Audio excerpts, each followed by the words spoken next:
The chair of today's event is Ms. Shelley Barry. Ms. Shelley Barry is a lecturer at the University of Johannesburg, where she teaches documentary, short fiction, experimental film, and national cinema. She often shoots her own films, exploring the aesthetics of cinematography from the perspective of a wheelchair user. Screenings of her work have been held at major festivals and events across the globe. And this work has acquired, some of her works have been acquired by television, including MTV, DUTV, WYBE in the United States, and SABC and ETV in South Africa. Ms. Barry was awarded a full scholarship by the Ford Foundation to study towards a master's program in fine arts in film in the United States of America. She graduated from Temple University in Philadelphia in 2006. She commenced a PhD in film at the University of the Witwatersrand in 2018. Clearly, Ms. Shelley Barry is the epitome or an epitome of beauty and brains. And for me, I think she is a female Panther. Ms. Barry, you have the floor. Thank you. Good afternoon, everyone, esteemed guests. I'm still actually doing my PhD, not there yet, just a correction. The release of Black Panther in 2018, of course, caused a stir around the globe, generating millions and millions of dollars, and proving to the world that African narratives have the power to pull audiences. Award-winning actresses like Octavia Spencer actually rented out cinemas in Mississippi so that our children can see themselves as superheroes. As you could see, Wakanda reveals itself as a political, economic, and technological utopia. Delise Williams refers to Black Panther as a rather seductive depiction of an Africa unburdened by colonization and slavery, the celebration of Black family and Black love, and the portraits of smart, powerful, passionate women. On the other end of the spectrum of critique, however, Rizek explains that the films has an unapologetic pastiche of an undifferentiated Africanism. And here today we have wonderful, esteemed speakers to interrogate the vibranium-fueled Marvel classic through the lens of Pan-Africanism. I will introduce our guests, our speakers, as they're about to speak. And I will start with our very own Professor Chiliditsi Marwala, who I don't think needs that much introduction, but his biography is a must. May I please share your biography briefly before you start? Of course, we know that Professor Marwala is the VC of the University of Johannesburg. Prior to this, he was the Deputy Vice Chancellor for Research and Internationalization and Executive Dean of Engineering and the Built Environment, both at the University of Johannesburg. He was recently appointed as Deputy Chair of the Presidential Commission on the Fourth Industrial Revolution. Professor Marwala is an accomplished scholar with multidisciplinary research interests that include the theory and application of artificial intelligence to engineering, computer science, finance, social science, and medicine. He has an extensive track record in human capacity development and has published no less than 15 books in artificial intelligence. Please welcome Professor Marwala. Thank you. Can you all hear me? I am quite impressed. I see I am next to the fighters here. The fighters are definitely fighters. Sanbonan. Dumelang. Abusheni. Dimadekwana. So last year, I was invited to speak at the University of the West Indies in the Caribbean island on the topic of the Black Panther. After I prepared my talk, I gathered 3 members of my delegation. Dr. Nolita Vukuza, please stand up so that you can be seen.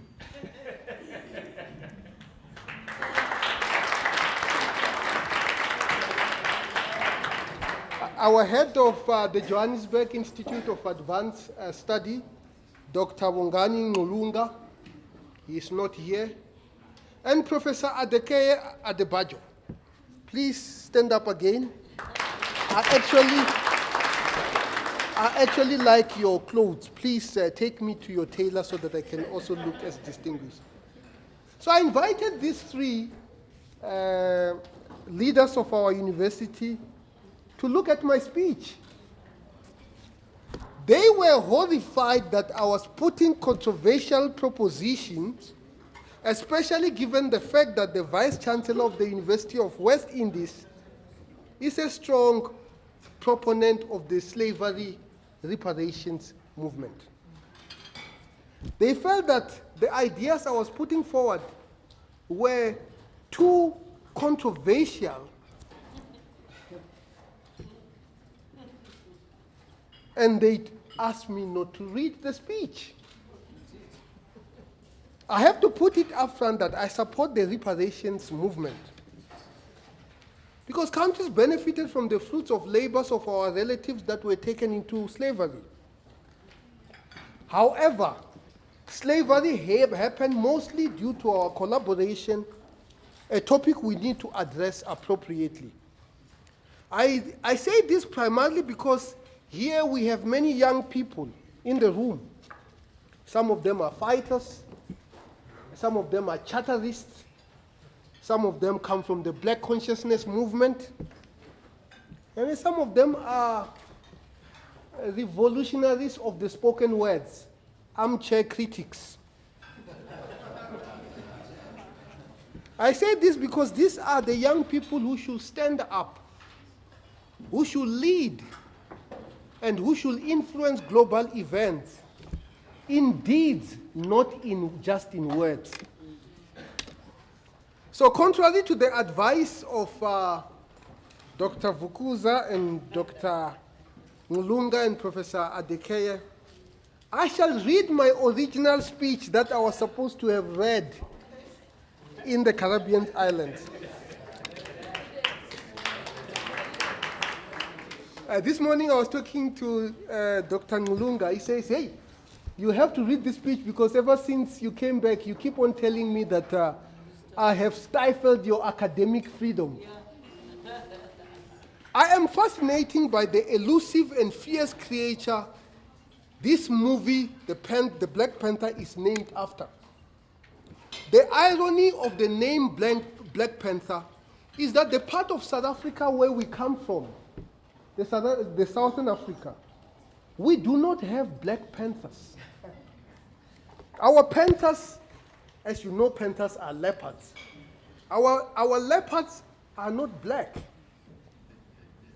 They are so prized in this part of the world that the leopard skin has been a symbol of status only reserved for chiefs. However, what is in the name? The most prized asset in this story is a technology called the vibranium. The way science and technology names things with the postfix nium usually means the prefix is the critical component. For example, the material that the 2-time Nobel Prize winner scientist Marie Curie discovered is called polonium. The prefix here is named in honor of Curie's home country, Poland. The prefix for the material curium is in honor of Curie. The prefix of the name of the material called Einsteinium is in honor of Albert Einstein. Now, what does the prefix of the name vibranium means. The closest I can think of is vibration. Vibration information is an exciting technology which Africans have used to assess the integrity of clay pots for a long time. When our engineers, our organic engineers in the villages make pots, they actually vibrate them to listen to them to decide whether it is a good pot or not. So vibration is actually noise. It is random noise that is unstructured. Now, what is this vibranium technology in a Wakanda, a fictitious African country in Black Panther, which is named Noise? Why was this story not written by a person of African descent? Why was this story not written by our people? Of course, as Africans, names are important and always have meanings. Rolihlahla, the African name of Nelson Mandela, means troublemaker. Bantu bonke biko. Bantu bonke means all people. Of course, there is irony in names, especially the African names. As I was coming here, I met one of our security members who happened to come from Venda. His name is Tinabuyo. It means I have no direction.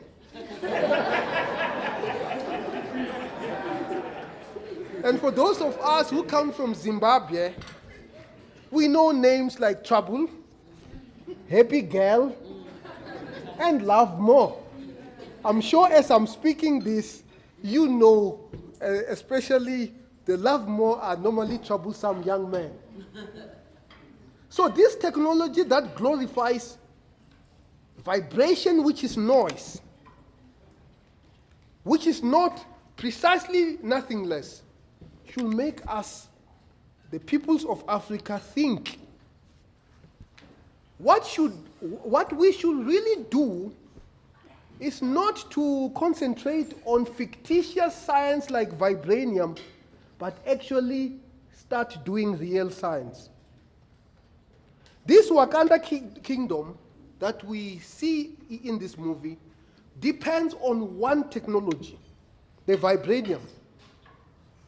And it is this technology that protects it from hostile forces. Any nation that depends on a single technology for its survival is in trouble and shall perish. Many of our African countries do not even have a technology to depend on to protect themselves. In fact, they have no technology to depend on. As we reflect on this movie, let us think about how we are going to overthrow the concept that makes Africans consumers of technology rather than producers. This single story that allegedly will save us is an illusion. In this regard, I'm reminded of the talk given by Chimamanda Ngozi Adichie titled "The Danger of a Single Story." This single story of the Black Panther is messianic, and it only serves one purpose, which is to distract us from the real challenges that we face as the African people. This messianic story has the propensity to drive our people to churches that make them drink petrol and eat live snakes, as witnessed here in our own country. It is fundamentally superstitious. We have to move our people from superstitious to scientific thinking. We are the Messiah we have been waiting for. So fighters, you are the Messiah that we have been waiting for.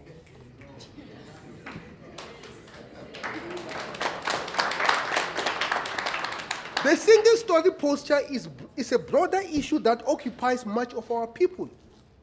In South Africa, single stories dominate our spaces. One South African single story, which was apparently created by a British company, is our fixation with only talking about monopoly capital instead of resolving this issue immediately. The issue of monopolies and how they stifle creativity in the South African economy is an important issue that needs resolution now, not in the future. The issue of equitable distribution of land, which is a derivative of monopoly capital, is an important issue that needs to be tackled now, not in the future. However, if resolutions become stories, then we shall not be able to expand our economy sufficiently to tackle the problem of poverty, unemployment, and inequality. This expansion of the economy will require the creation and adoption of real technology, not the fictitious vibranium. The movie Black Panther brings a painful reality of betrayal in our community that persists until today. Perhaps this is the time I should reflect on the issue of slavery, where our brothers and sisters were sent primarily to the Americas, but also to the Arabic world. Why did it happen to the extent it did? Firstly, it was because we had not mastered the necessary technology to defend ourselves. Secondly, it was because we were divided into small ethnic formations. Because of these divisions, we both became victims and perpetrators at the same time. Without the collaboration of Africans' slavery, without the collaboration of our own people, slavery would not have happened at the scale it did. And Adekeye, you come from Nigeria, and you probably understand this story very well. And you probably understand that without our people actually participating in moving some of these people, it would not have happened at the scale at which it did. Without disunity into small ethnic enclaves, it will probably have never happened at all. Unfortunately, disunity and ethnic chauvinism in all its manifestations, such as extreme regionalism, are still demons that we still need to defeat today. Unfortunately, as South Africans, we have witnessed this in the form of xenophobia just a few weeks ago. The configuration of our nation states is such that the national question still needs to be resolved. How do we achieve this? Firstly, we need to connect both in Africa and in the diaspora. This will naturally mean the relaxation of visa restrictions and reimagining the very nature of our nation states. The movie The Black Panther brings to the fore the issue of secrecy. If this vibranium was such an important technology, how come it was only limited to one nation? In fact, this idea of a technology limited to one nation is very close to us as South Africans. If you go to Zimbabwe today, you find something called the Zimbabwean ruins. You find structures that were multiple floors that were built without the use of cement. You should go there and see it. Today, we no longer have a technology of building such large structure without the use of cement.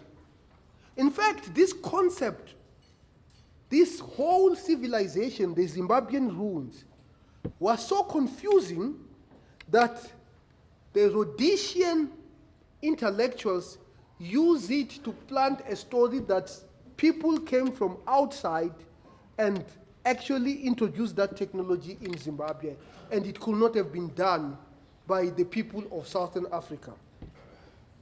This concept of secrecy, or rather our inability to document and diffuse knowledge, remains a big problem in Africa and the diaspora.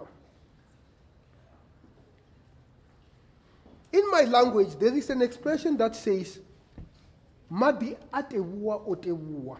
It means spilled water cannot be recollected. Well, I later learned this when I was doing a physics course called thermodynamics, that expression is actually the second law of thermodynamics. Had we documented and diffused this knowledge, perhaps we would have had the first mover advantage when it came to the laws, the discovery of the laws of thermodynamics. So, especially fighters, it is important to talk, but it is even more important to write things down. You have to become writers of your history.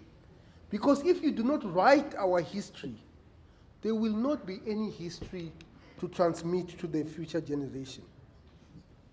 The Black Panther movie was exciting for South Africans because of two reasons.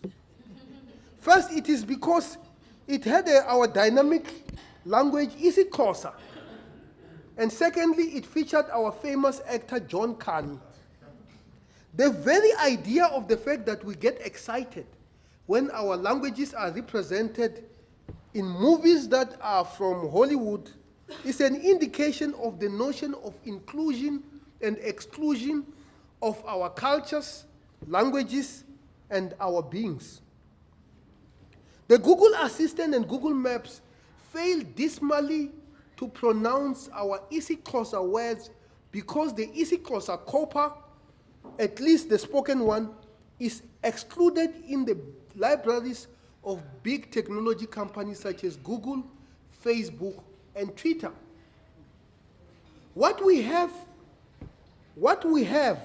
to work hard on is to ensure that isiXhosa and all our languages are included in the global language corpus. And this will require us to actually learn how to do algorithms to gather data that actually put us, our cultures, our languages, and our beings into the global mainstream. I found the movie, The Black Panther, as a feel-good movie. It gave us a false sense of reality that we are technologically advanced, which we are not. Many of the people came out of the movie theaters happy, smiling rather than crying. In this regard, I'm reminded of the Black consciousness leader, Muntu Muyeza. Fighters, you need to go and learn who this Muntu Muyeza is. Who incidentally is allegedly responsible for the missing tooth of one of our political leaders in South Africa. Dr. Vukuza, you know who I'm talking about.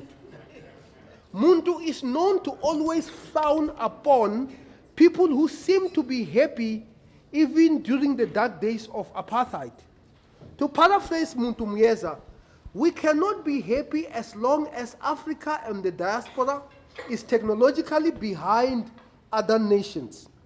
We cannot be happy if xenophobia, tribalism, narrow nationalism, and failing schools are still part of our society. We cannot be happy if our students are failing to master mathematics, sciences, and other vital skills.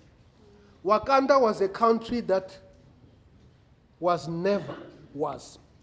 Vibranium is nothing but noise on the minds of the scriptwriter and its originator, Mr. Martin Goodman. And ultimately it was translated into a movie. However, we are here, and our population is growing faster than any other in the world. In just 20 years, we will have 2 billion people in the continent of Africa. And therefore, we have to do something to improve our lives and our well-being, and we can only achieve this by educating ourselves. Going forward, we need to work hard to ensure that we bring education, not certification, into our communities. We need to connect Africa and the diaspora to increase the size of the market that we offer to the world and thereby improve our well-being. We need to open up to other communities to learn what makes their communities work. We need to move away from factionalism and narrow nationalism and form a robust Pan-African bloc. We need to create technology, not dream about technologies that will never exist. We need to increase Africa and the diaspora trade. All this will be possible only if we educate our people, and therefore, seek ye first education, and the rest shall follow. I would like to end by quoting Kwame Nkrumah. He once said that, think and think hard. Never, more than ever before, we need thinkers of great thoughts. More than ever before, we need doers of great deeds. Thank you very much, Ngiyabonga. Thank you very much, Professor Mawala, for that very enlightening presentation.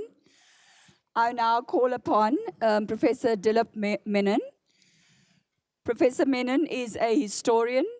He was educated at the universities of Delhi, Oxford, and Cambridge, and taught in the US and India before moving to South Africa in 2009 to establish the Center for Indian Studies in Africa at the University of Witwatersrand in Johannesburg.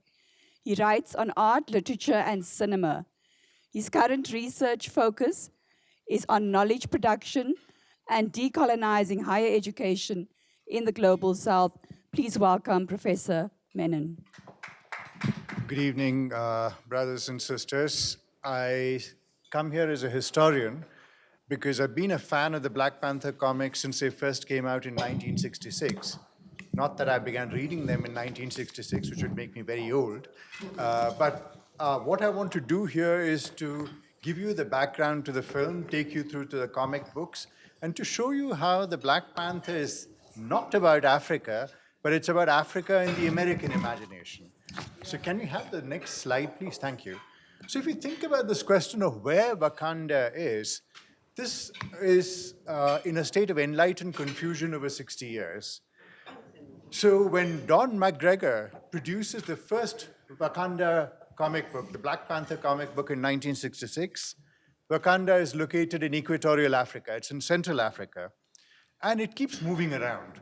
So as you go over 60 years of comic books, because Africa for the Americans is a country. It's not composed of 53 or 55 or 54 countries, right? So equatorial Africa is where we begin. Then when we move on to the next set of writers from Don McGregor, it suddenly comes to be located in West Africa, and people are speaking Hausa. They're speaking, it's located in Dahomey and Benin in French West Africa. And we can go on to the next comic book writer, Reginald Hudlin, who puts it in South Africa. So suddenly you have Wakabi turning to T'Challa and saying, Amandla. And so you begin to think, what exactly is happening in these comic books? Where exactly is Wakanda in the shifting landscape? And finally, when we come to Ta-Nehisi Coates, the contemporary American critical thinker, this is the map of the land of Wakanda in Don McGregor, the first one that comes out. It's not in any particular location in Africa. It's just an imaginary map. Can you go on to the next one? Here we have details of the central palace and so on. And finally, when we come to Ta-Nehisi Coates in the next slide, he locates it, and I put it within quotations, just off the western coast of Lake Victoria, so somewhere near Uganda. So if you ask me the question, where is Wakanda? I'm damned if I know, right? And I've been reading these comic books for a very long time. But it's part of the problem of how Africa is seen in the Western imagination. And so when we think about the Black Panther, this is a question that we have to think about very deeply. It's not about us, it's about them, right? And how they view this broad black landscape out there. Can you go on to the next slide? So when you think about the Black Panther himself, so is the Black Panther an African hero, an African king, or is he merely a metaphor, right? Just as much as Wakanda is located nowhere, but in the minds of the comic book writers. When Don McGregor begins writing about the Black Panther, he's concerned with presenting the Black Panther as a kind of amalgam of Nkrumah, Nyerere, and all the decolonized leaders, because remember, 1966 is when the comic books begin. And that's when the first spate of decolonization is happening. Many African countries are coming into being. So you have the Black Panther presented to us as a combination of all of these leaders embodying wisdom, sagacity, strength. In fact, in the early books, he has no superpowers at all. Of course, Wakanda has vibranium, but the Black Panther has no superpowers. And in comic book after comic book, he's beaten, he's bruised. But at the same time, he always embodies a higher principle, that of nonviolence, of speaking for his people, fighting for the independence of his country, and so on. So the Black Panther is a combination of Gandhi, Nkrumah, and so on. So it's not the quality that you would associate with a superhero who wears his underpants outside his clothes, right? I mean, that's really the characteristic of most of these superheroes. Strangely enough, the first person to produce the Black Panther comic is a white man, Don McGregor. The next person is Jack Kirby, who's also white. But then when we move on to the first black writer, Christopher Priest, in the early part of the 21st century, in the year 2000, followed by Reginald Hudlin, these are the first two black American writers of the Black Panther series. And it's interesting that this character that you see here, Everett Ross, is introduced by Christopher Priest so as to make the Black Panther palatable to the American audience. So from Christopher Priest's stint onwards, the entire story of the Black Panther is told through Everett Ross. So it's Everett Ross reporting back to the CIA on what the Black Panther is doing. So it's very curious when we think about the Black Panther as a black hero. When you have the first black writer of the Black Panther, he's concerned with saying, hey, he's not really all that black, you know. He's just like the white people. And he has a white person tell the story, and Everett Ross is his closest friend. It also turns out in the comic books that the Black Panther had a white girlfriend who then subsequently becomes Everett Ross's girlfriend. So there's all kinds of complications there. So he's actually a good guy, the Black Panther. He's not like the Black Panther, like Stokely Carmichael, Eldridge Cleaver, and so on. He's a good guy, almost white. Right? So when Reginald Hudlin takes over the comic books, he tries to make him hip and cool. So can we go on to the next slide, please? So this is the first presentation of Black Panther. You can see he's a rather cheerful-looking fellow, right? And they considered several names for the Black Panther when the comic book was first written. They thought Black Panther is too much like the Black Panther movement because they come up at the same time. Interestingly enough, July 1966 is when the Black Panther comic book is written. October 1966 is when the Black Panther Party is founded. So the comic books actually precede the Black Panther movement. But when they decide to name him, they first think, okay, let's call him Cold Tiger. And they think, not a good name. Then they think, what about Black Leopard? And they drop that as well, and then they choose the Black Panther. And can we get on to the next slide? And that's Eric Killmonger in his first comic book manifestation. He's resolutely black, very strong. He's got 16 packs, if you actually count, right? And probably many more hidden under his rippling muscles. And then we go on to the next slide, please. And if you look at the representation of the Black Panther in the early, look at his costume. His costume is always torn. So you begin with the Black Panther fighting, and by the end of the comic book, he's bleeding, he's bruised, and he represents a certain kind of Christ-like figure for Don McGregor, right, in the first installation. He's somebody who fights for the people, he's willing to sacrifice himself for the people, but he never kills anyone. So in the original Black Panther, the Black Panther does not kill a single person, including Killmonger, because it's against his principles, because he's actually second cousin to Gandhi, right? So he won't kill anybody. So the Killmonger is killed by a little boy whose father had been killed, right, by Killmonger. So that's how the thing ends. Can we get on to the next one, please? Sorry, let's stay here. So slowly in Don McGregor itself, you can see the transition. So suddenly you have the Black Panther moving out of Africa into the United States and confronting the Ku Klux Klan, right? And then you get all kinds of complications coming up. So it turns out his girlfriend, the Black Panther's girlfriend, is somebody called Monica Lynn, who's an African-American woman, who's a blues singer. And when we get on to Reginald Hudlin introduces Ramonda, who is the Black Panther's stepmother in the film. Ramonda is actually abducted by a Boer called Anton Pretorius and kept as a sex slave.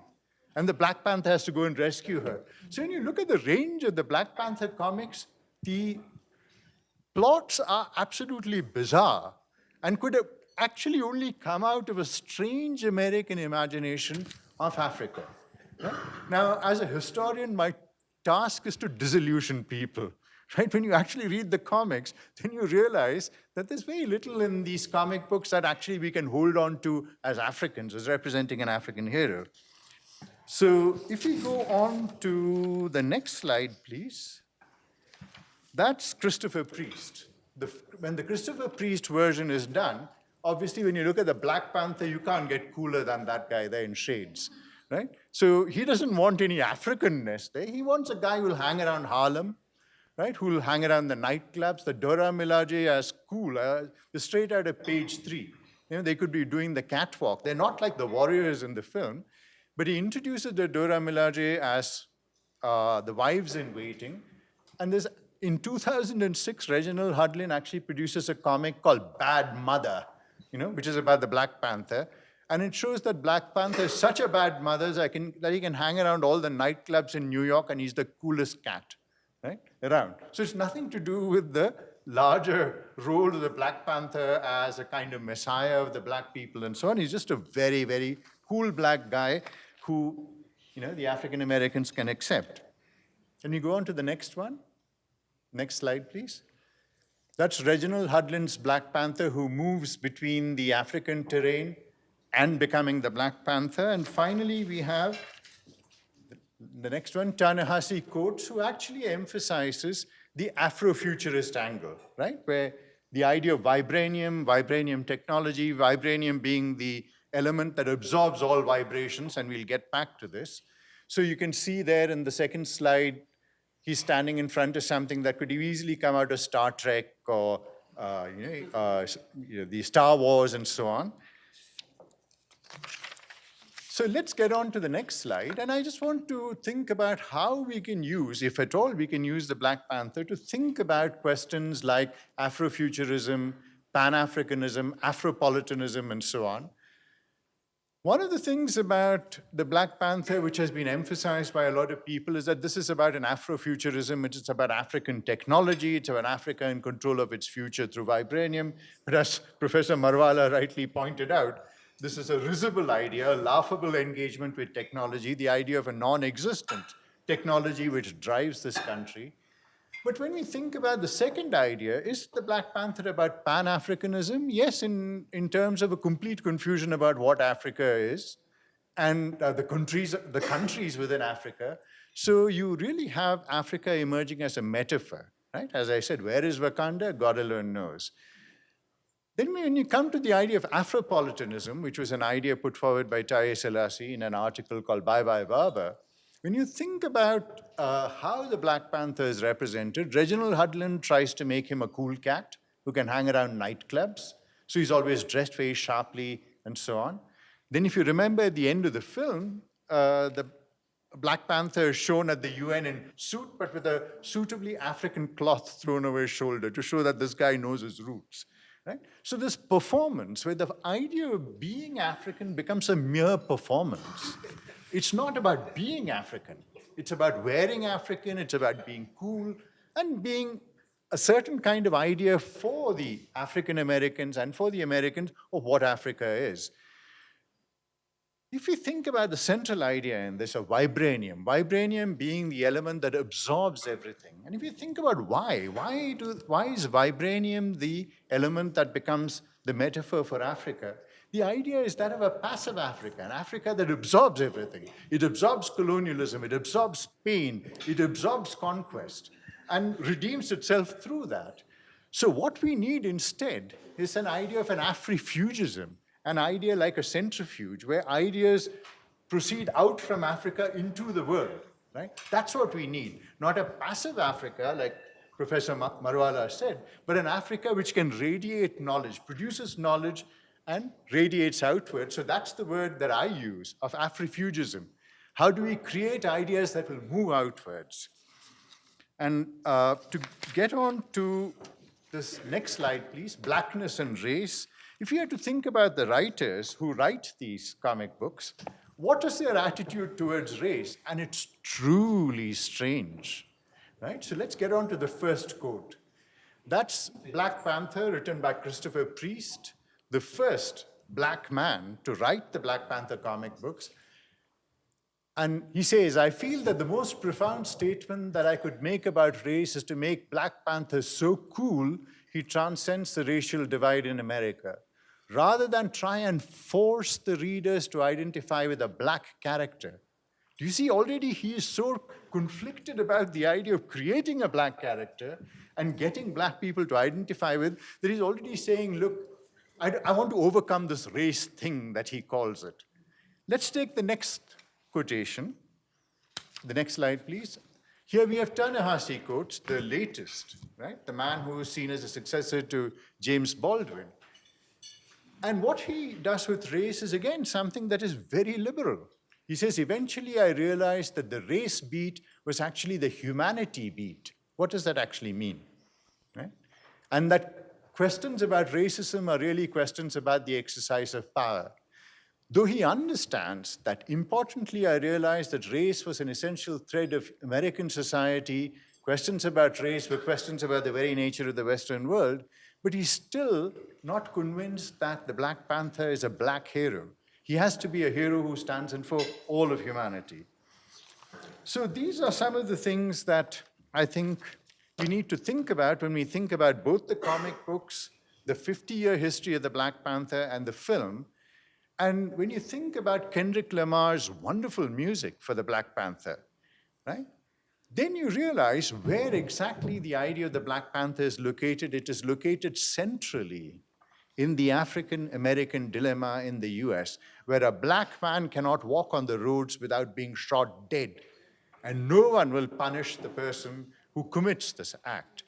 So when you think about that song, which is playing as they enter the Busan, you know, the casino, the song that's playing in the background is, can we play that?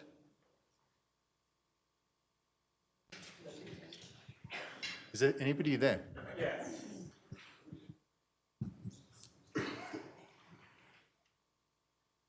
This is a song written by and performed by The Weeknd and Kendrick Lamar. I don't know. Is it not playing? Well, anyway, then I'll stop here. The song that's playing is I'm Always Ready for a War Again. You remember, I mean, most of you have heard the CD, would know the song. I'm always ready for a war again, go down that road again, it's all the same. I'm always ready to take a life again, you know I'll ride again, it's all the same. Tell me who's gonna save me from myself? It's not the Black Panther. It's going to be us. It's going to be you. So I'd like to stop there with this problem that I put before you, that the Black Panther is not about Africa. It's about the African-American dilemma, and this is something that we need to take on board. It's a great film. I loved it. I've watched it only 10 times, and today I watched it for the 11th time. Right?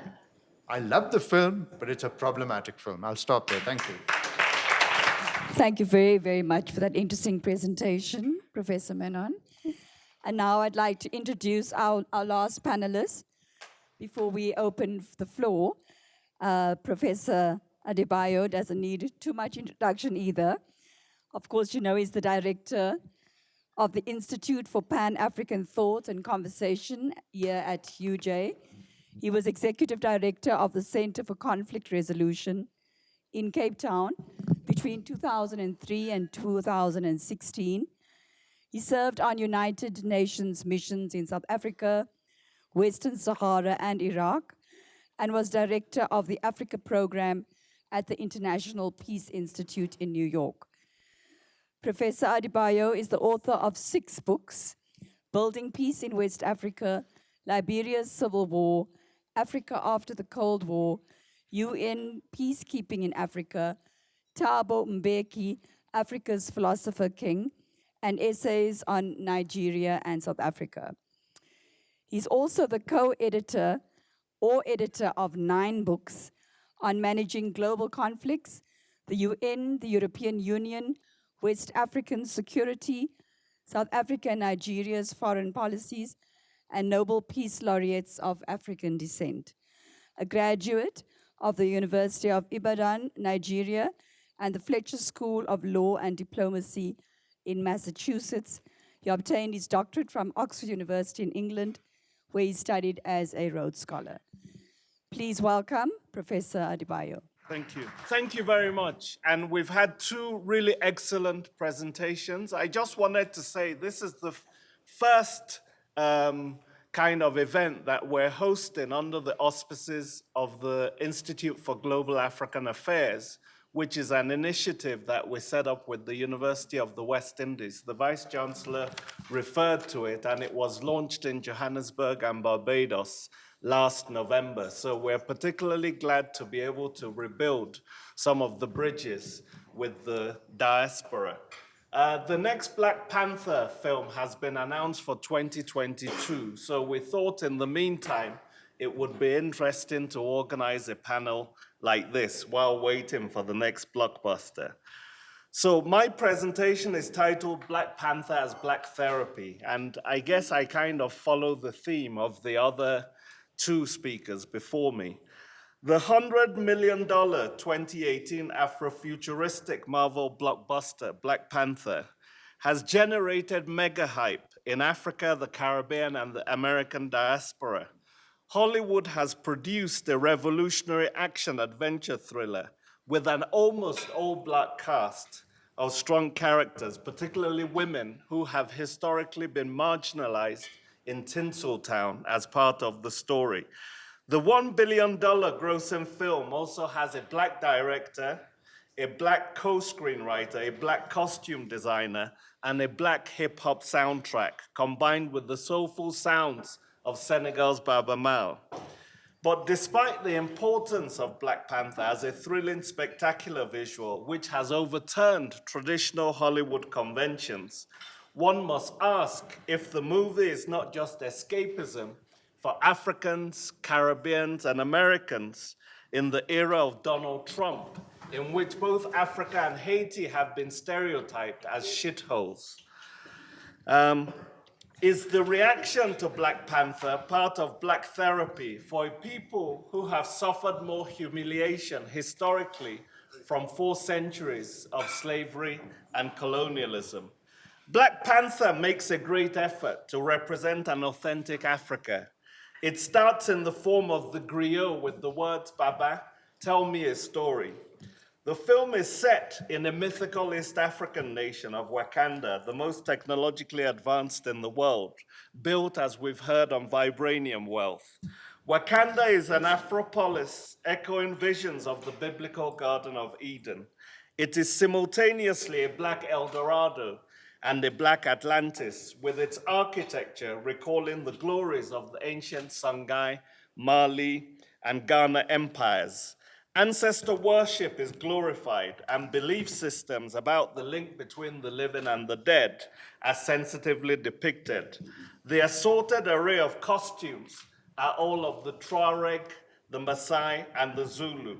Their verdant landscapes, rising mountains, spectacular waterfalls, dense rainforests, stunning sunsets, glistening towers, and bustling street markets. There are also flying spaceships and glistening hover trains, and the main characters speak Xhosa. The music swings from black diasporic hip-hop to soulful Afrobeats. The plot centers, of course, as we've heard, around the fight to rule the kingdom of Wakanda between two sensitive the sensitive African noble Chala, whose father Shaka has been murdered.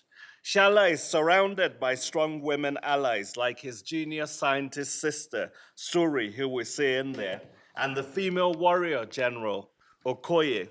The other contender for the throne, Eric Killmonger, grew up in a poor community in California, in Oakland, trying to avenge the death of his father, Njobi, by his brother, Wakandan King Shaka.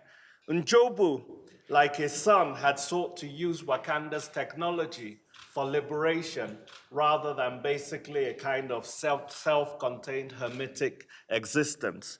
Both contenders for the throne are black hamlets, with a brooding Shala visiting the land of his ancestors to commune with his murdered father spirit. The enraged Killmonger's life mission is also to avenge his father's death, and he also visits the land of the ancestors. Black Panther's first problem, however, is that a successful industrialized African country that does not accept aid or trade has to be hidden from the rest of the world. Even in this fantasy movie, a future industrialized African country must be mythical, while everything outside it is chaos and anarchy, from which Wakanda must be protected. A constant striving for Western technology as the epitome of where Africa's socioeconomic development needs to reach is also discomforting. It is almost as if technology determines the value of people's lives, a narrative totally detached from historical acts of genocide, slavery, and colonialism that have created the current international system, a Western-dominated global apartheid. Black Panther enthrones monarchical rule over meritocratic egalitarianism. The film could have built more on Africa's own authentic traditions, as Japan and China have done in the real world. So you can combine Western technology with your own cultures and customs and come up with an exciting and authentic synthesis. That hasn't, however, been done. This is the product of a fertile Western imagination, replicating the way in which Hollywood is constantly flaunting the supposed superiority of American technology to the rest of the world. The constant references to African tribes in the movie falls into the very stereotypes that the film claims to be trying to escape. The guerrilla noises made by Chief Mbaku's group of Jabari rebels could also be seen as perpetrating African stereotypes of barbarism. Shala's African accent is far from convincing to me. The impressive portrayal of strong black women and a progressive masculinity must be placed within the context of a continent, large parts of which still suffer from a hyper-Macoism and shocking levels of sexual violence. Is it only in this mythical world that such enlightened gender roles exist and not in the real world? Black Panther can also be read, according to critics like the Barbadian historian Hilary Beckles, as a parable of the Great Durban Betrayal, when at the United Nations World Conference Against Racism in Durban in 2001, African delegates refused to sign up to the cause of reparations for 4 centuries of slavery and colonialism, which Caribbean delegates were pushing. Beckles views Black Panther as fundamentally a clash between Africa and its diaspora, based on the latter's quest for recognition and legitimacy. The diaspora, symbolized by Killmonger, who is the abandoned African child coming home to claim his birthright, expresses its rage at Africa's brushing aside of diasporic demands to support the socio-economic development as an act of reciprocity for the Caribbean's own support for African decolonization and the anti-apartheid struggle over 3 decades. Beckles views the end of Black Panther when Shala went to the US with plans to use vibranium to establish a foundation to benefit the African American population and enable them to learn more about Africa, as a long-delayed recognition of the need for Africa to invest in its diaspora rather than in its former colonial powers. Grenadian academic Eudin Barito, who was also on the panel on which we presented in Barbados, expressed her disappointment at the way that women had been portrayed in the movie. For her, the film reinforced fundamental gender roles rather than transcending them. Barito argued that female characters were given a peripheral and supporting role while men remained at the center of the universe. For her, despite the strong female characters, Black Panther replaced wounded Black masculinity with benevolent Black masculinity. And she asked for another movie to be made with a woman at the center of it as the Black Panther. Some African American critics reacted strongly to the portrayal of Killmonger, a poor boy who grew up in the American ghetto of Oakland in California, as the archetypal angry Black man who uses more brawn than brain to pursue his goals, though he is also an MIT-educated Naval SEAL. Killmonger, as warrior prophet, has no ideology or philosophy that can win enough adherents to the liberation theology.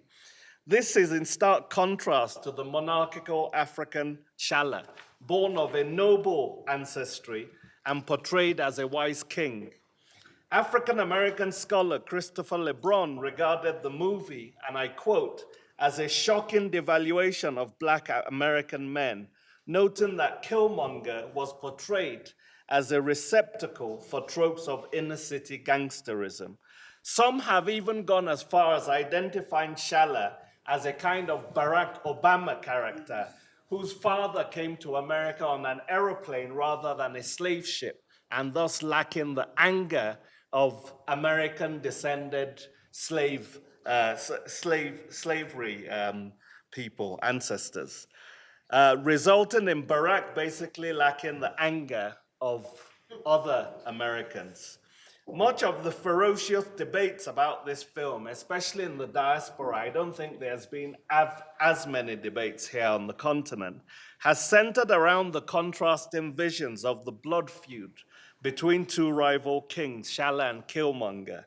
T'Challa wants to keep technology solely for the use of his kingdom and maintain a secluded existence that excludes outsiders and refugees, as they call it. He is a moderate isolationist committed to the status quo. His monarchical rule is presented as benevolent, while Killmonger, his radical rebellion, is depicted as a descent into bloodthirsty despotism. While Killmonger urges Wakanda to beat oppressors at their own game, T'Challa warns against becoming indistinguishable from the oppressors whom his rival is seeking to conquer. The real prophet of the radical Black Panther Party is undoubtedly Killmonger, who seeks to use Wakanda's technology to liberate oppressed Blacks around the globe. While T'Challa pursues a parochial isolationism that is wary even of African outsiders, Killmonger seeks a global revolution waged by Black Jacobins. T'Challa, in contrast, tried to protect a Hamitic status quo. Killmonger's views are represented in the film as extreme and a vain bid to replace white domination with Black domination. His leadership style is not subtle or consultative, but viciously autocratic, crass, and reckless. He fails to respect tradition and has no sense of Wakanda's history. He lacks a sense of proportion in how to wield power, and his vision reeks of a short-termist bloodlust. By portraying Killmonger as a psychopathic character, the filmmakers are actually encouraging us to support T'Challa's more moderate vision. Killmonger, as his name unsubtly suggests, does not adopt the nonviolent Gandhian approach of civil rights stalwart and Nobel laureate Martin Luther King, but rather the radical self-help separatism of Malcolm X's Nation of Islam. So let me close, Chair, by saying that despite its flaws, Black Panther is ultimately more positive than negative. It entertains, but it is unclear how much it educates, as it reproduces some of the various stereotypes and tropes about Africa that it seeks to destroy. If Hollywood could just figure out how to make films with real African characters, as Nollywood is already doing, some of the films may be, of uneven quality, but eventually the quality will come. And this is what 3/4 of our population in Africa believes in: the good versus evil, the born-again Christianity, etc. That is being portrayed by Nollywood in a way that is authentic to not just filmmakers in Africa, but in the diaspora as well. I think it would go a long way to reversing perceptions about Africa in the West if we could have Caribbean, African, and African American filmmakers playing this role. So we need more films like those of Haitian American director Raoul Peck, who did a wonderful biopic on Lumumba, and also, I think, the best film on the Rwandan genocide, sometimes in April. Others like the Grenadinian, Trinidadian, British director Steve McQueen, 12 Years a Slave, and African-American Ava DuVernay's Selma also have a role to play in educating the West about both Africa and its diaspora. Black Panther is ultimately not a game changer. It is racial therapy and a soothing balm of escapism in the white supremacist-inspired xenophobic era of Donald Trump. Thank you. Hi, how are you? Hope you're good. You're speaking to Reatile Leolo.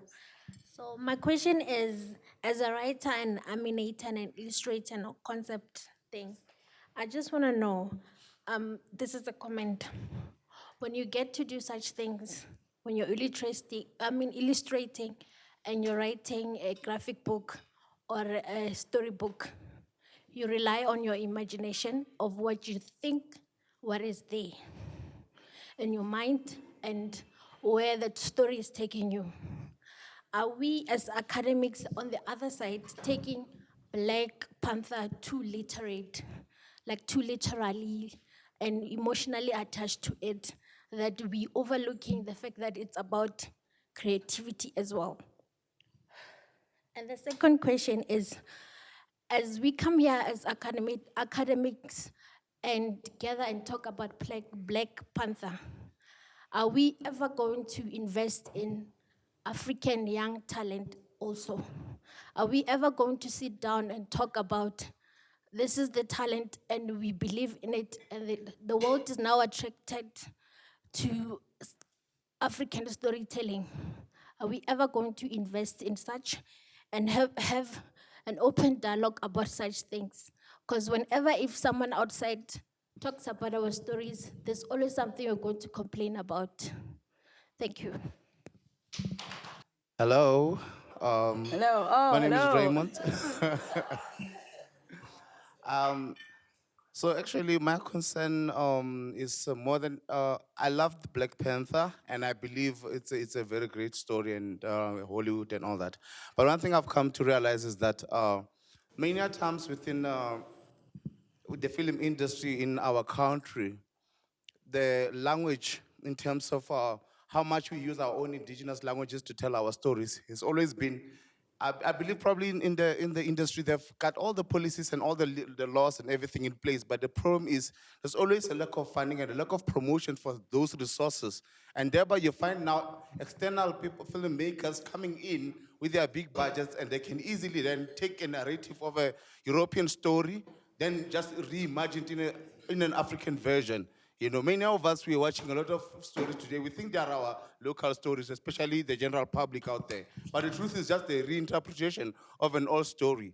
You know what I mean? So, and at the same time, like I say, I would love to see more diversity in our film industry, where even our languages play part in the market share of the film industry. Because right now, if you go and check the stats, you'll realize that only English and Afrikaans are represented when it comes to our languages, and we have 11, but not even one of our South African languages is represented within that industry.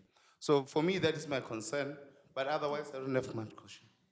Good evening. My name is Lesego Mabote, a film student at UJ. I'd like to say Black Panther is a really nice film. It's a really beautiful film and is also very problematic. So my comment is on her side that as much as we are complaining about the content that we are busy feeding ourselves from Hollywood, we should start writing scripts, we should start telling our own stories and going out there to the production houses and media houses for us to be commissioned our stories because we no longer own any of our content. Most of our content lies with Hollywood, including stories of apartheid. Thank you. Thank you. My name is Ratabile Maboko, and I'm just a bit concerned because I feel as though we're being too critical of what shouldn't be so. Okay, we could disagree, but my point is that for the very first time, we have a film that represents Black people in a very different light. We have many films that represent us being oppressed, being slaves, being hurt, being broken. We have many of those films. And for the very first time, we have a phenomenal film where we feel so empowered for being Black. And yes, I can agree that, I mean, women were not in the center of the film. But more than that, I felt empowered. And quite ordinarily, I would have been much more angry. I mean, I looked at it and I thought, oh, but this man, why is he always in the center? But I think what it did, it made me want to question who I am more than anything. It made me want to look back on my identity as a young Black girl. So I really don't know why we are being so hard and like looking at like why American people are taking our stories. It really isn't the point. And I think if we can get the big idea of what films should do to a person instead of always wanting to criticize, I think then we'll become more progressive ourselves. Thank you. Thank you. I mean, I'm in agreement with few of the questioners and particularly you. I enjoyed the film. I wouldn't have watched it 10 times if I hadn't. I took my son is 11 years old. I took all the boys in his class who couldn't go for the film for various reasons. And we went to Rosebank and watched it all together, and it was the best time I had in my life. Having said that, I think when we think about why all of us are responding the way we do to Black Panther, it's not because we are old, dyspeptic characters, right? Who look at these films and think, ah, man, this is meant for children, this is fantasy, I'm a historian, I'm a scientist. I don't think it's that. It's a much bigger question. So when you say that we need characters we can identify with, this is the first time that you've had characters on screen who are Black, who are powerful. You have people like the Dora Milaje, who represent the Dahomean women warriors of the late 19th century, alerting us to histories we didn't know about. But the larger question we have to think about is this question that is central to South Africa now, right? When we think about decolonizing our universities, what does it mean for us to forever depend on knowledge that comes to us from somewhere else? Are we going to look for models? Are we going to look for history that is provided to us by Hollywood? Are we continuing to go to look to histories that are provided to us by Americans who are very conflicted? That's why I pointed out, both in the case of Christopher Priest and Ta-Nehisi Coates, that they really, or Reginald Hudlin, that race is not something that they handle very easily because they are African Americans in a white society. We are a Black majority country. We need to think differently. We are not a minority, right? So this is a discourse that's being produced by a minority which needs a superhero. If you think about Nollywood, there are only Black characters in it, right? There are only Africans. There are no whites there. I grew up in India where in Bollywood films, there are only Indian characters. If there are any white characters, they come in as villains and they're beaten to pulp by the heroes. Right? So you'll get this guy with 6 packs who comes in, the Indian hero is as thin as a stick, but he'll beat this guy up. So we never had the sense of inferiority. So the question is, in a country that is trying to decolonize the imagination, should we continue to look to Hollywood to provide us with inspiration. I think that's the deep sense of unease that all of us feel. I'm completely in agreement with you. I can watch Black Panther again another 11 times to make it 22. And I've enjoyed the film, I enjoyed the music and so on. But the fundamental question is this question of whose imagination are we relying on? We are still slaves to somebody else's imagination of who we are. That's the question.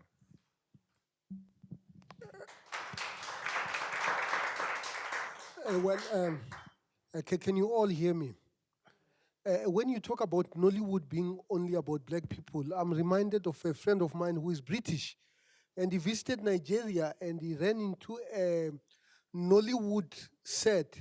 They immediately scripted him into a movie. As a subordinate character. They did. But I think this is really about Africans telling their own stories. And I don't think we should be fixated in a movie.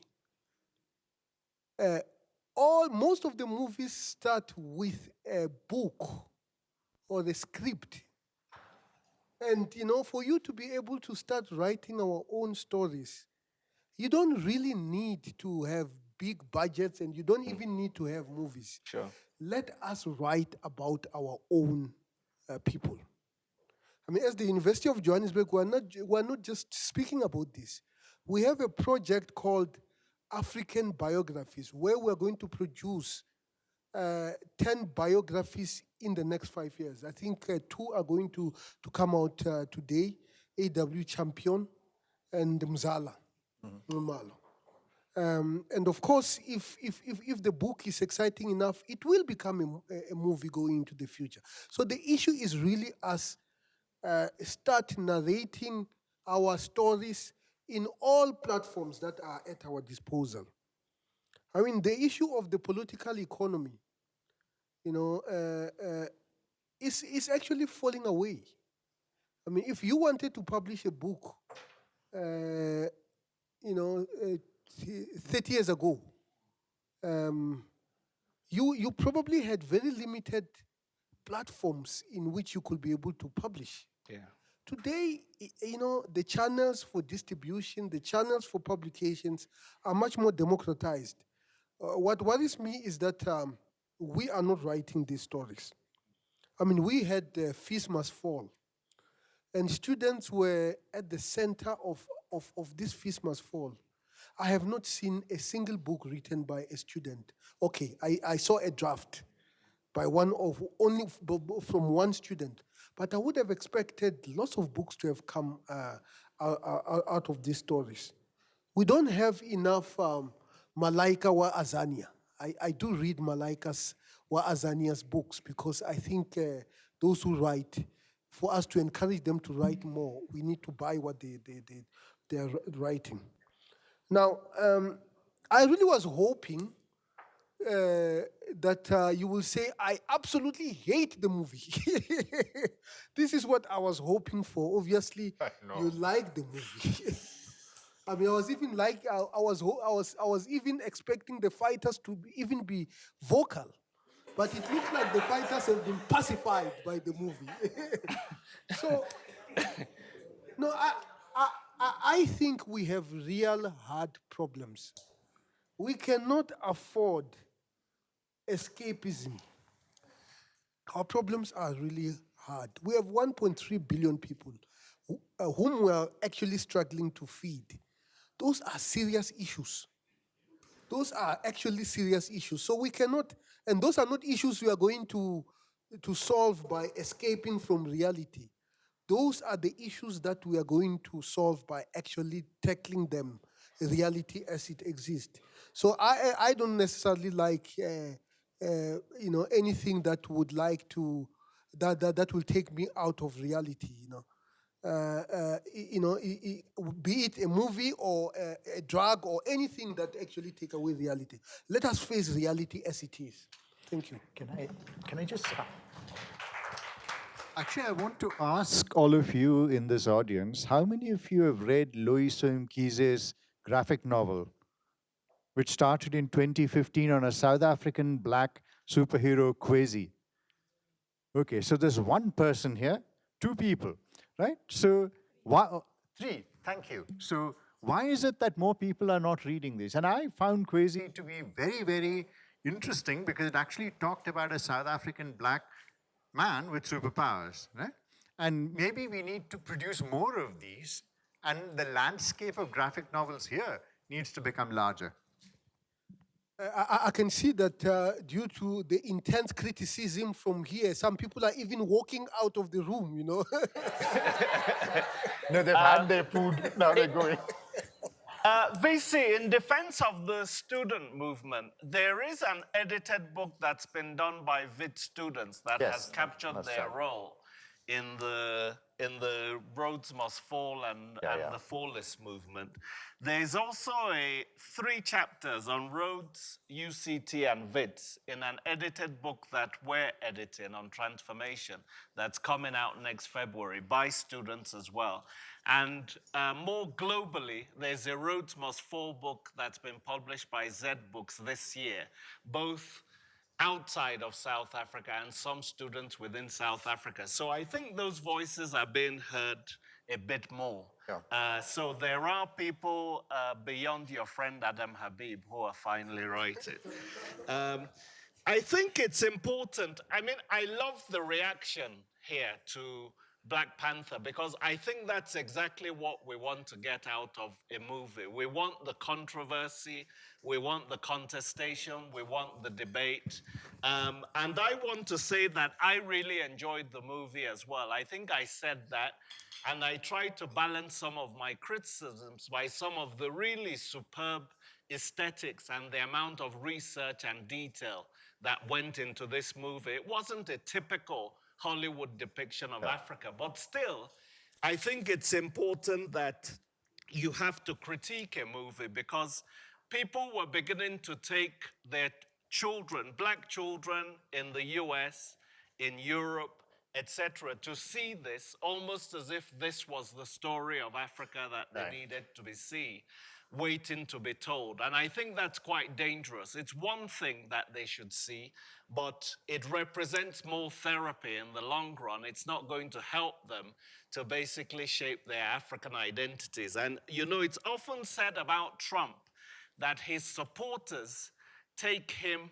seriously, but not literally, while his enemies take him literally, but not seriously. And I think in the case of Black Panther, we have to take it both literally and seriously, because it can also have damage if we don't do the critique. So you can enjoy the movie while also critiquing it. There's absolutely nothing wrong with that. But for a movie with a 95% black cast to make $1 billion, I don't think that's ever happened before. So we shouldn't also underestimate that. Hello, everyone. How are you? Very good. My question is directed to Prof. Marwal. Prof, as we all know, the chairperson of UJ Council donated 600,000 to the CR17 campaign.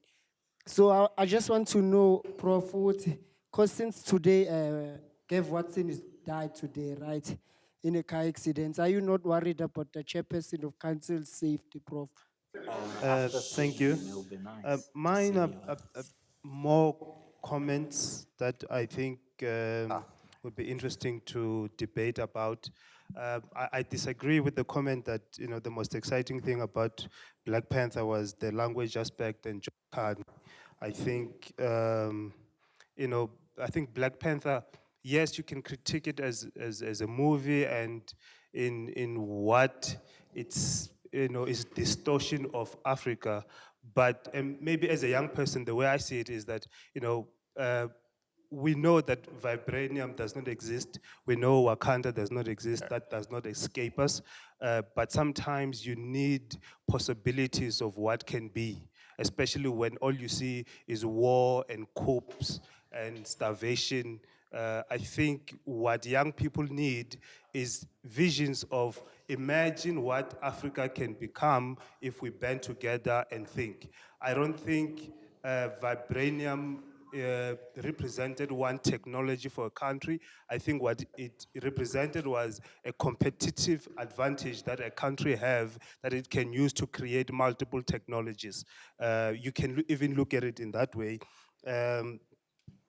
The idea of a single story also, I'm not too sure how that is taken from the film, because there were multiple stories within the film of someone who is a traditionalist, believes in their country, someone who believes in progress, someone who comes from the outside and wants to change it, someone who is a king. There were just multiple versions of what they would want that country to become. It was never a single story. It's just that one story dominated, which was the king who was, anti-violence towards the world.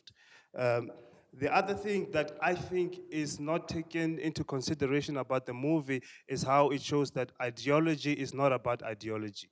Ideology is about personal experiences and emotions. That whatever intelligence or ideology you have is deeply rooted in either your childhood experiences that this ideology helps you to make sense of. We look at Killmonger, who uses his ideology, to make sense of his childhood abandonment by his father. You can say the same thing with T'Challa. You can say the same thing with all these multiple characters, which is what movies are supposed to do, is to speak to you as an individual, to say personally and emotionally, what are these ideologies that you use to make sense of your childhood experiences. Thank you. Good evening.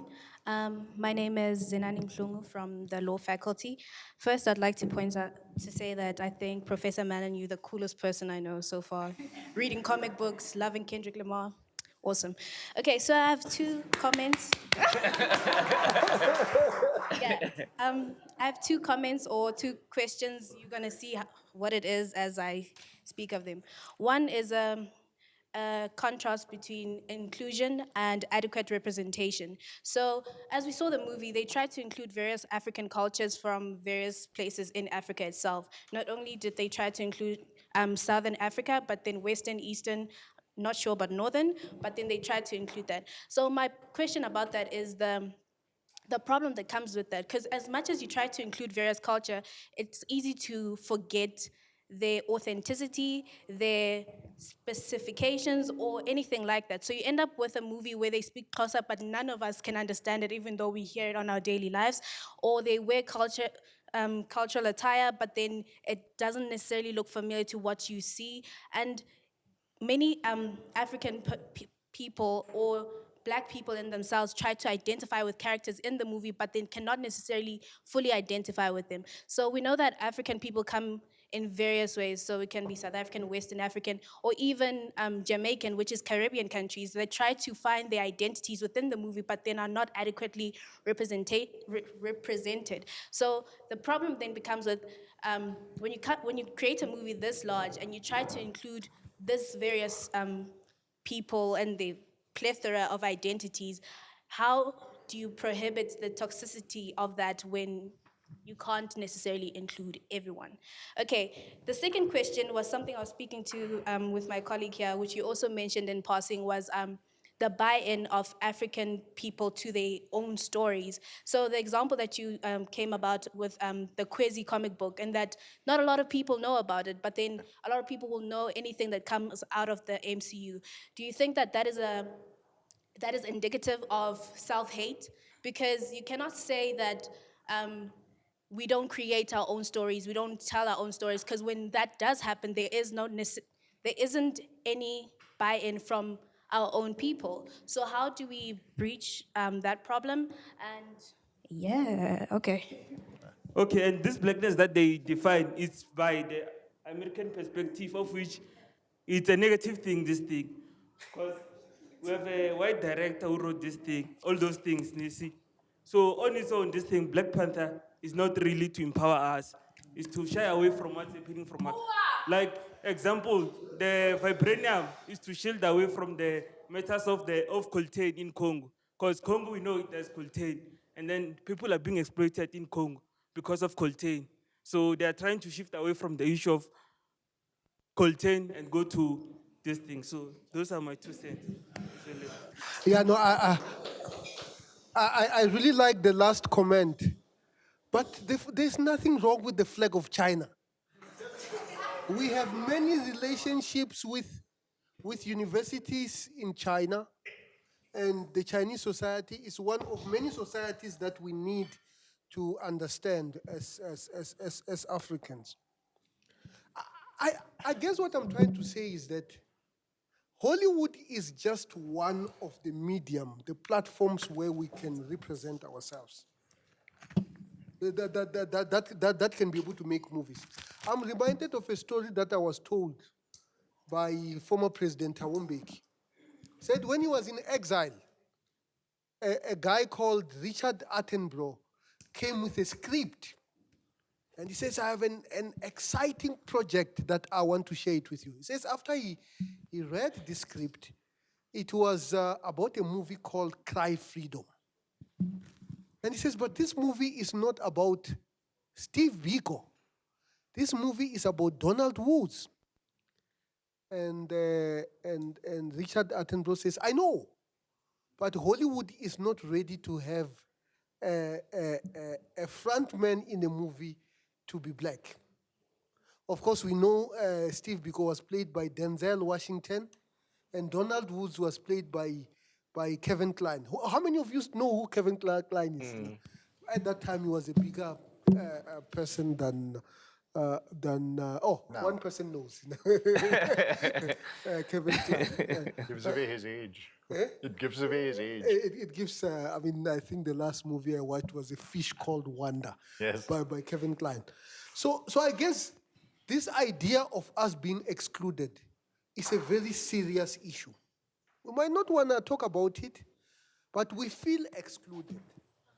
And I don't think the solution is for us to be represented in Hollywood. I think the solution is for us to start making our own movies. Now, I watch Mzansi Magic, which is a movie industry in Soweto. It's not quite as dynamic as Nollywood, where you could be shot and not see blood. And still die. But it is actually quite important. So we need to create our own platform. We need to support the platforms that are created so that we can be able to have platforms to represent our own stories, rather than to wait for Hollywood to actually make movies about us.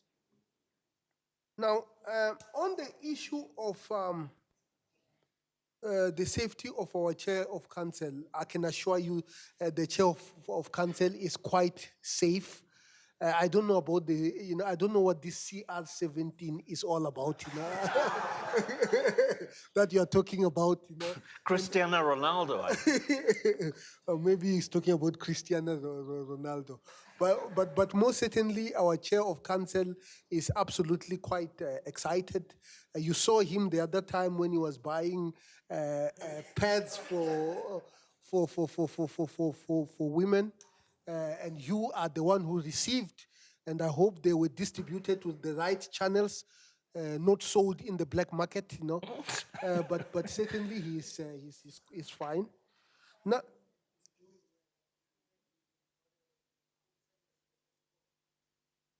no, I don't know about that.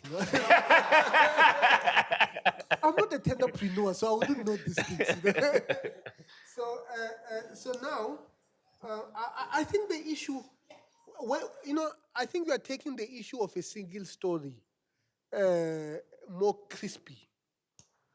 What we are basically saying is that this messianic, something that is going to come and save us, is dangerous for us. We need to participate at all fronts. We need to have more than one ways in which we can be able to have an economy. And one of the I guess the reason why I'm saying this is because African economies, many of them are based on single commodity economy. Sure. There's an expression called the banana republic. And maybe you don't know where it comes from. It comes from countries in the Caribbean islands whose economy was dependent on one product, which was a banana. So they only used to plant banana, and their entire economy was dependent on that, And then that is why they were called Banana Republic. But the idea that you can have an economy that is dependent on a single product is not the kind of Africa that we are supposed to build. We should build the Africa that can make cars, that can make phones, that can, if vibranium is really a technology, which it is not, that will have access to that in addition to many things. So I'm just cautioning that there is no single bullet to solving our problems. The idea of land is an important issue, but it's just one issue. There are many issues that we also need to, while we are focusing on it, let us not forget about increasing our productive forces. Let us not forget about getting into the electronic age. Let us not forget about the fourth industrial revolution. That's what I'm talking about, Very, very important. So thank you very much. I really enjoyed this engagement, and I'm glad I read that speech that you tried to stop me from reading. Thank you. I thought the fourth industrial revolution would never come, so I'm really glad that we got to it. I'll be very quick. I think we shouldn't be unfair. The director of the movie is black, the co-screenwriter, as we said, costume designer. So there was a lot of black diasporic, at least, participation in it. And my last comment was just the one that I had wanted to make about, in terms of the representation, I think that issue is also important. Too many cultures being represented, but that's part of the lack of authenticity that we're talking about, and Africa being viewed from somebody else's perspective. But they did try, more than most other Hollywood films, to at least research those African cultures.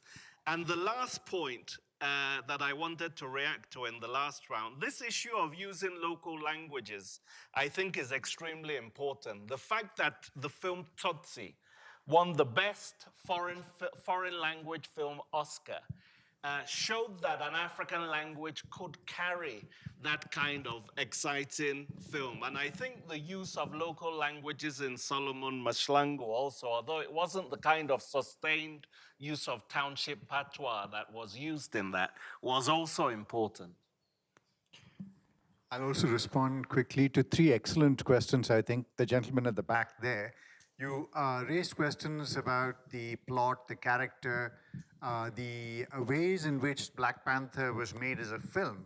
And I think we must respond to Black Panther as a film, and there were several extraordinary moments in terms of dialogue and in terms of picturization when T'Challa meets his father, and his father says, a man who has not prepared his son for his father's death. And he says, have I failed you? It's a profoundly emotional moment. And it's also an indicative of an entire culture, right? Then you have that moment where Wakabi is face to face with the leader of the Dora Milaje, the general. And she says, I will kill you even if it means, because I have to defend my country.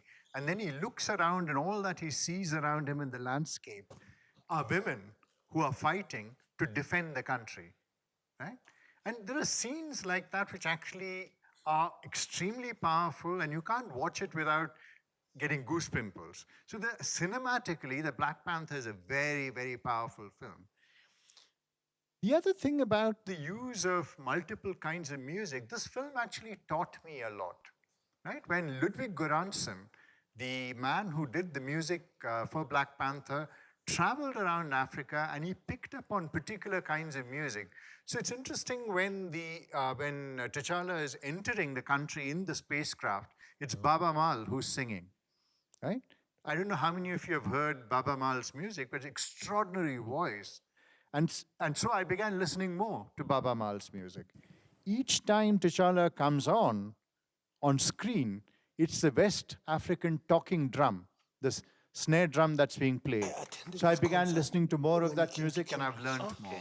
Was he Each good? time Killmonger people appears, it's the Fula flute from Benin was big. that plays. If you listen carefully to the soundtrack, suddenly you begin to hear the differentiation of different music from different parts of Africa. So it's a question of how you see and hear the film as well. So in that sense, I mean, which is why I love Black Panther, and as I said, I can watch it several hundred times, right? So so these are things to think about as well, that this very fact that there is something African that is across multiple countries ought to alert us, move us out of a South African exceptionalism, to engage with these multiple cultures and to listen to these multiple musics and cultures that the film exposes to. Finally, the question about why is it that we don't read South African literature? Is it self-hate, as the question that was put here? A lot of it has to do with capitalist production and how it works. It's not about self-hate. Something like Black Panther has a platform that's much larger than Loiso Mkhize and Kwezi, right? It's a very limited market that's available there, systems of production, distribution, and so on. But I will just alert you to a revolution that's happening. There is an app that's been devised by a technology app deviser in Cape Town, which is catering to the lower ends of the market. It's tied up with MTN. So those people who acquire these cell phones can now actually, if they want, tap into the growing cultural production of young Black graphic novelists and writers. So you can subscribe to chapters. If you like it, then you get the next installment of the chapter, you get the next installment of the graphic novel. So there are things happening which we need to keep our, we need to keep our fingers on the pulse of something that is growing in front of our eyes, and not only be distracted by these multi-billion-dollar things that are happening. There are things happening in South Africa, right? And which I think will transform the ways in which culture is being produced. And one needs to keep one's antennae up. Thank you very much, and thanks to all. I think we are starting to run out of time now. But I think what came through in the discussion this afternoon was not that Black Panther is a bad movie. There's so many positive aspects to Black Panther, and the fact that it happened, it got out there, and it made the impact that it did on the world. The issue is in the absence of us telling our own stories within that context. That is more of the issue here. That is more of the problem. It's more about self-representation and writing our own scripts, telling our own stories. As both of you have said, all of you have said, we are the messiahs we've been waiting for. We have the responsibility to make our own work.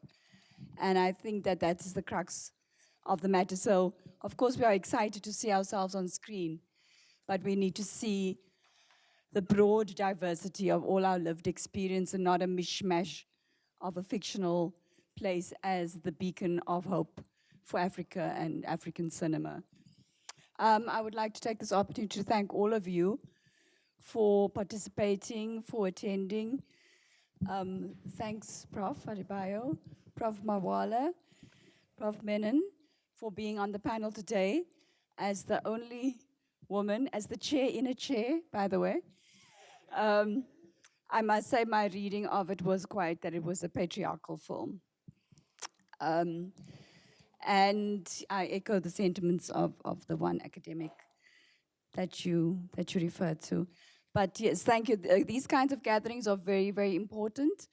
And we really do salute the Institute for holding them, and there should be many more. So can we all give our panelists a round of applause, please? Thank you.